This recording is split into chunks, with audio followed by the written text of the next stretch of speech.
Hola chicos, ¿cómo están? La idea de este video es que podamos repasar un poco lo que hemos estado trabajando con las guías anteriores para la semana que viene poder tener un pequeño cuestionario evaluativo en la plataforma, que ya les voy a pasar bien la información, que me va a servir más que nada a mí para ver cómo venimos, para ver si van entendiendo las cosas, si van quedando claras.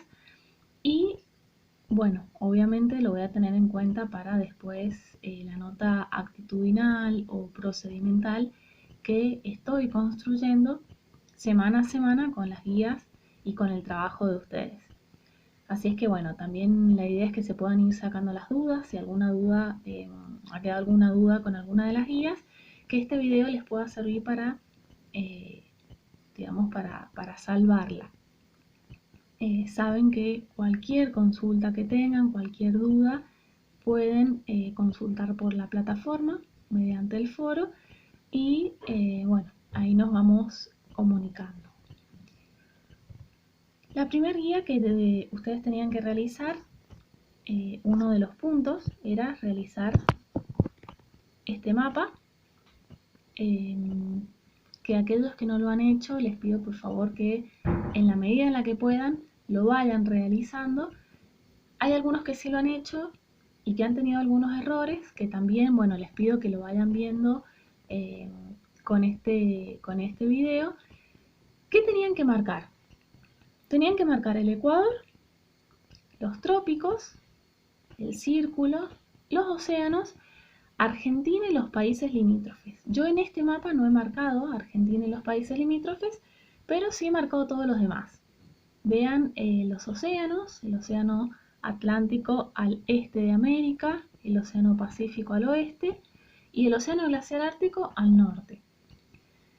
Con respecto a las líneas imaginarias, acá a la derecha de la pantalla he puesto algunas características para que ustedes tengan en cuenta con respecto a estas líneas imaginarias. Arranquemos con el Ecuador. El Ecuador está a los 0 grados, ¿sí?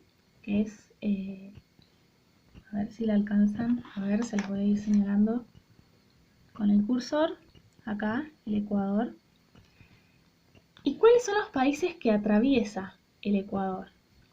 Ecuador, Colombia y Brasil. Después tenemos los trópicos, tanto el trópico de Cáncer, al norte del Ecuador, como el trópico de Capricornio, al sur del Ecuador. ¿Cómo los pueden identificar ustedes en el mapa a los trópicos? Porque tienen líneas punteadas y están entre los 20 y los 30 grados, ¿sí? A los 23 grados para ser más precisos. Cuando ustedes ven la línea punteada en el mapa, son los trópicos o son los círculos, pero si están a los 23 grados son los trópicos. Al norte del Ecuador el de Cáncer y al sur el de Capricornio. Y después tenemos los círculos, pero atención porque solamente en el mapa de América aparece el círculo polar ártico. El antártico no aparece. También es una línea punteada que aparece a los 66 grados norte. Otro detalle a tener en cuenta que he visto en algunos trabajos, la única línea que aparece recta en el mapa es el Ecuador. Los trópicos y el círculo aparecen de manera redondeada en el mapa, ¿sí? Así es que bueno, atención con eso para cuando lo marquen, si no lo han marcado, o para que lo corrijan si lo han marcado de manera recta en el mapa a los trópicos y al círculo.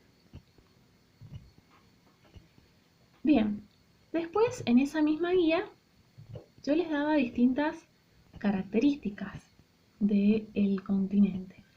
Una de esas es que América tiene un gran desarrollo latitudinal. ¿Qué significa? Que tiene un gran desarrollo en el sentido de las latitudes, norte-sur, por eso ahí les puse esa flechita que indicaba de norte a sur, que tiene 16.000 kilómetros América, por eso se dice que tiene un gran desarrollo latitudinal. Otra característica es que presenta estaciones del año opuestas entre los países del norte y del sur del Ecuador. como vimos anteriormente, y lo vuelvo a marcar, tenemos el ecuador a los 0 grados. Al norte del ecuador tenemos el hemisferio norte, al sur el hemisferio sur. ¿Qué significa esto? Que mientras en el hemisferio norte es invierno, por ejemplo, en el hemisferio sur es verano y viceversa. Está rodeada por océanos. Ya vimos anteriormente que tenemos océanos al este, al oeste, al norte, al sur. Estamos rodeados completamente por océanos.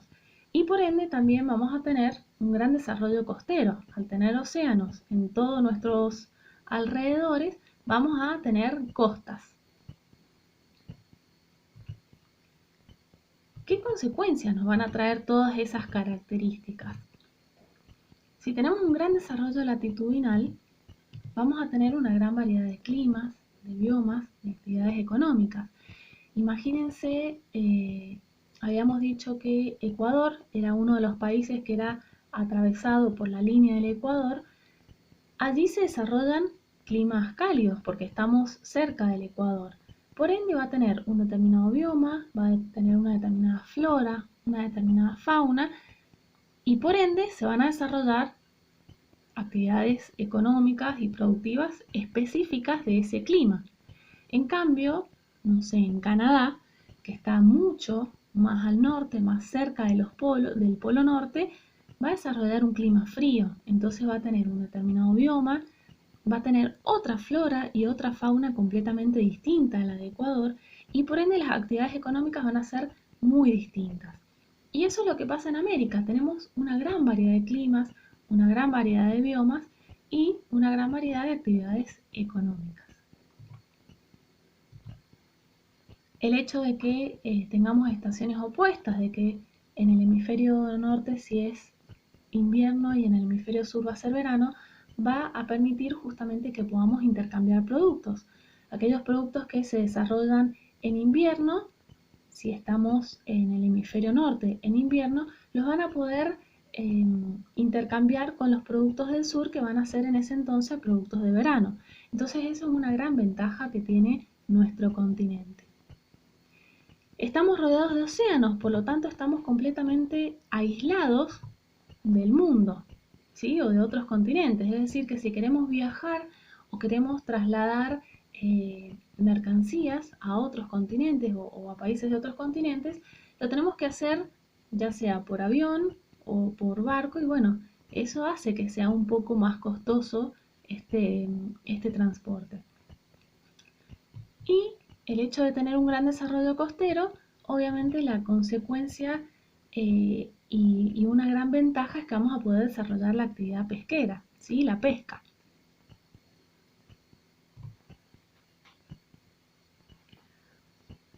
Bien, hasta ahora estuvimos viendo cuáles son las características del continente, cuáles son las ventajas y desventajas de estas características, y lo que ustedes tenían que trabajar con la segunda guía es justamente esto. Bueno, tenemos nuestro continente que tiene distintos países, distintos estados, algunos de los cuales son independientes, que como la palabra lo dice, son independientes, no dependen de ningún otro estado, son estados nacionales, soberanos, que toman sus propias decisiones, como en el caso de Argentina actualmente, que somos un territorio independiente.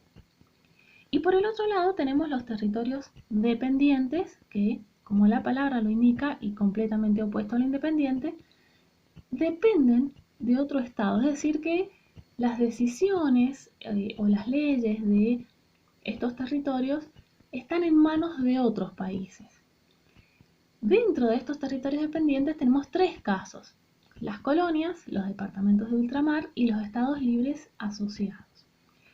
Acá les pido que si tienen a mano la guía de este tema de estados y territorios de América, que la vayan viendo y corroborando que el esquema les haya quedado similar a este, ¿sí? Porque recuerden que esa es una guía que no tenían que enviar, pero bueno, sería bueno que puedan ir corroborando si tienen así su esquema.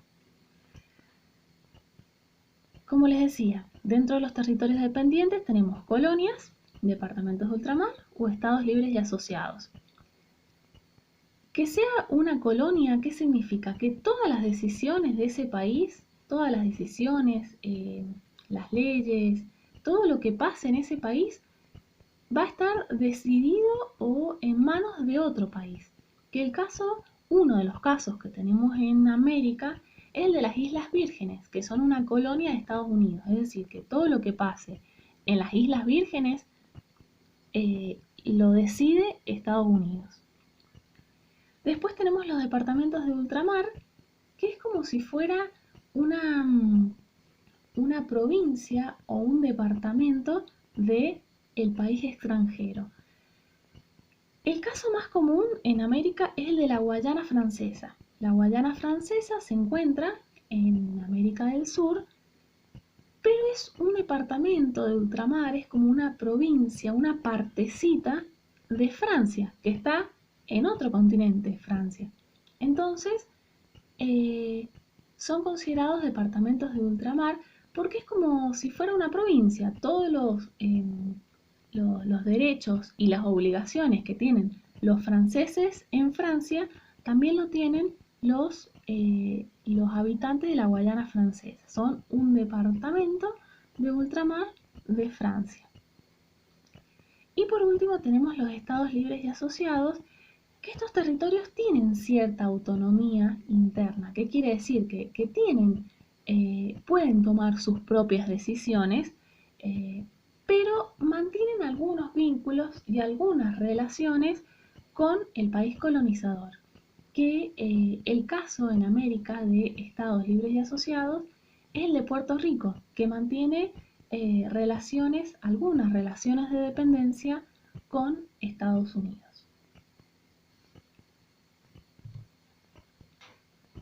Bien, y por último, este tema que es el de la última guía, que son las distintas divisiones de América. Hemos visto características de nuestro continente, ventajas y desventajas de esas características. Hemos visto que dentro de nuestro territorio americano tenemos países independientes, otros dependientes, y ahora vemos las divisiones de América. Nuestro continente es uno solo, pero se pueden hacer distintas divisiones según distintos criterios. Nosotros vamos a ver tres criterios. Uno que es el morfoestructural, físico, geológico, recibe el mismo nombre. Otro que es el geográfico-político o según el criterio geográfico-político. Y otro que es el criterio sociocultural, histórico-cultural, cultural-económico. Lo pueden escuchar de diversas maneras. Yo les he puesto esas palabras que son las mismas que aparecen en el cuadernillo que tienen ustedes. Presten atención ahora. Fíjense, tanto en el criterio morfoestructural como en el geográfico político, América se divide en tres: América del Norte, América Central y América del Sur. ¿Sí? Pero hay una pequeña diferencia que es, vamos a concentrarnos primero en el morfoestructural. En el morfoestructural, o geológico o físico, se tienen en cuenta aspectos físicos, aspectos naturales para poder hacer esta división de América. Para diferenciar América del Norte de América Central, se apoya esa separación, lo voy a marcar ahí con el cursor, espero que alcancen a ver, el Istmo de Tehuantepec, que se encuentra en México. Un istmo, como se los marqué ahí, es la parte más angostita de México. ¿Sí? Esa parte más angostita, más finita de México, es lo que se denomina el Istmo de Tehuantepec. Eso es lo que me diferencia de América del Norte de América Central. Y la separación entre América Central y América del Sur está en dos ríos que están en Colombia, el río Atrato y el río San Juan. Por eso se denomina criterio físico, porque tiene en cuenta aspectos físicos, aspectos naturales para hacer esta división. En cambio, en la división geográfica o política se tiene en cuenta la división política, es decir, los límites entre los países. La diferencia o la separación entre América del Norte y América Central está entre, voy a marcar, entre México, Guatemala y Belice, y la diferencia o la separación entre América Central y América del Sur está acá entre Panamá y Colombia. Fíjense la diferencia. En el criterio morfoestructural, México está gran parte en América del Norte y una partecita chiquitita en América Central. En este caso, en el geográfico o político, México está en su totalidad en América del Norte. Pequeñísima diferencia, pero está bueno que lo sepan. Y por último tenemos el criterio sociocultural, histórico-cultural, cultural-económico, que divide a América en dos, América Latina y América Anglosajona, por cuestiones históricas de quienes llegaron a cada una de estas Américas, colonizadores, que por ende o como consecuencia va a traer que se hablen distintos idiomas. Económicamente son muy diferentes, que bueno, es lo que ustedes estuvieron trabajando con el cuadro comparativo que les hice hacer en esta guía entre América Anglosajona y América Latina. Y la diferencia o la separación entre ambas Américas está en el límite de Estados Unidos con México, ¿sí? Que coincide, está el Río Grande que atraviesa gran parte del límite entre México y Estados Unidos. Esa es la diferencia o la separación entre América Latina y América Anglosajona. Bueno, esto fue todo. Para repasar, ¿qué les recomiendo que hagan para la semana que viene? Que lean todas las guías que hemos ido realizando. La primera, que son las características del continente. La segunda, que es la de los territorios dependientes e independientes. Y la tercera guía, que es la de las divisiones de América. Vayan revisando las correcciones que yo les he ido haciendo de cada una. Con este video también se pueden ir ayudando para ir completando si hay algo que les faltó hacer o que lo tenían mal. Y nos volvemos a encontrar el 4 de mayo, es decir, el lunes que viene, por la plataforma a las 9. Ese va a ser el horario de la evaluación del cuestionario, por lo cual es muy importante que sean puntuales, porque no sé si ya habrán tenido alguna otra evaluación con otra materia, pero eso es un tiempo específico, ¿sí? Cumplido ese tiempo ya no se puede responder el cuestionario. Entonces les pido que no se vayan a olvidar, que lo anoten, que lo agenden, y nos encontramos el lunes 4 de mayo por la plataforma a las 9 horas. Eso fue todo, chicos. Nos vemos pronto, espero que sigan bien y les mando un beso enorme. Adiós.